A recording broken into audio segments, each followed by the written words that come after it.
Hello दोस्तों, मैं वामी वर्मा की आप सबका स्वागत करता हूं छोटे से वीडियो में। आइए समझते हैं कि जीआई टैग क्या होता है।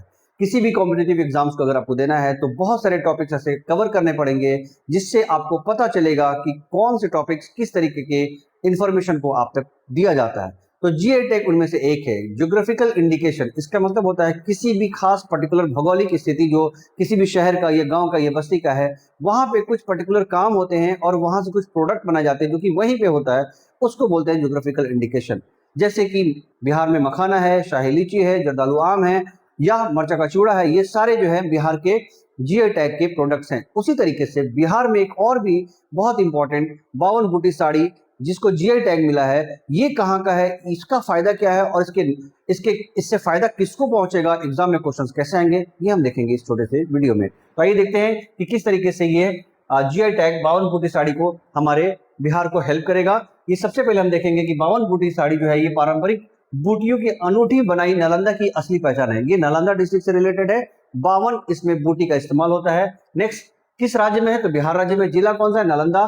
प्रसिद्ध क्षेत्र कौन सा है इस 52 बूटी साड़ी के लिए, तो वो है हमारा बसवन बिगहा। एक जगह है बसवन बिगहा, यहाँ पे इसका एक इंपॉर्टेंट फेमस प्लेस है।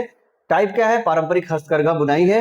विशेषता क्या है इसकी, 52 पारंपरिक बूटियों के साथ मोटिव्स बनाए जाते हैं, उसके साथ इसको क्या किया था। जीआई टैग प्राप्त कब हुआ, 2026 में इसको जीआई टैग रजिस्ट्रेशन मिला है चेन्नई के द्वारा। ठीक है, 52 बूटी साड़ियों की प्रमुख विशेषता क्या है, इस साड़ी में 52 प्रकार की पारंपरिक बूटियों की बुनाई की जाती है। प्राकृतिक, बौद्ध धर्म और मिथकीय मतलब जो पहले से माना जाता है या फिर किसी भी रिलीजन या परंपरा से रिलेटेड है, बूटियों की बुनाई की जाती है। प्राकृतिक, बौद्ध धर्म और मिथकीय प्रतीकों की सुंदरता आकृतियां है। इसमें पूछ सकता है कि इनमें से कौन से प्रतीक जो है वो 52 बूटी साड़ी में नहीं है, तो जो है उसको हम देख लेते हैं। कमल है, बोधि ट्री है, कोच है जिसको शंख बोलते हैं, धर्म चक्र है और स्तूप है। ये 4-5 चीजें जो है उसमें लगाई जाती है। अगर इनके अलावा कुछ आता है तो आपको पता रहेगा ये नहीं पाई जाती है। ठीक है, इसके अलावा जीआई टैग से मिलने वाले जो लाभ है वो क्या है, स्थानीय बुनकरों की पहचान और सम्मान बढ़ता है। स्थानीय जहां पे भी है, जैसे ये बसवा क्षेत्र है वहां पे ये होगा, बसवन क्षेत्र में वहां पे होगा। हैंडलूम उद्योग को बढ़ावा मिलेगा और आर्थिक